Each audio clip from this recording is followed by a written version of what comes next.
मराठा समाजाची 50 वर्षापासून आरक्षणाची मागणी। या दरम्यान अनेक मराठा मुख्यमंत्री झाले। श्रीमान शरद पवार साहेब तर 3दा मुख्यमंत्री झाले। अपराध कोणाचा असेल तर माननीय शरद पवार साहेबांचा आहे। 3दा मुख्यमंत्री असून त्यांना मराठा समाज का ठेवला नाही? सरकारची भूमिका आरक्षणाविषयी पूर्णपणे पॉझिटिव्ह आहे। मराठा समाजाची 50 वर्षापासून आरक्षणाची मागणी। या दरम्यान अनेक मराठा मुख्यमंत्री झाले। श्रीमान शरद पवार साहेब तर 3दा मुख्यमंत्री झाले। याच्यापैकी एकालाही कधी मराठा समाजाची आठवण झाली नाही। पहिल्यांदा आरक्षण देण्याचं आणि मराठा समाजाला दिलेलं आरक्षण कोर्टात टिकवण्याचं काम जन्मान ब्राह्मण असलेल्या माननीय देवेंद्र फडणवीस साहेबांनी केलं। काय अपराध आहे त्यांचा?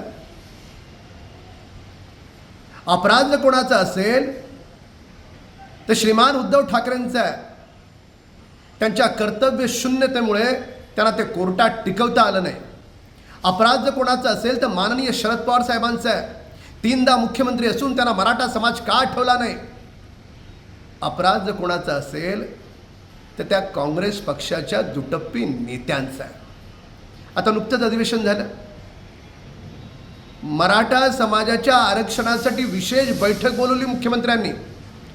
का नाही आले काँग्रेसवाले? का नाही आले उबाटावाले? कुणी अडवलं तर शरद पवार गटाच्या नेत्यांना।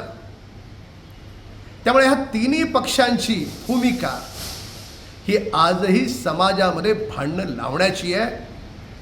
त्यामुळे माननीय देवेंद्र फडणवीस साहेब हे या महाराष्ट्रासाठी देव माणूस म्हणून पूर्णपणे झोकून देऊन काम करतात। त्यांच्यासोबत माननीय मुख्यमंत्री एकनाथ शिंदे साहेब देखील तेवढंच झोकून देऊन काम करतात।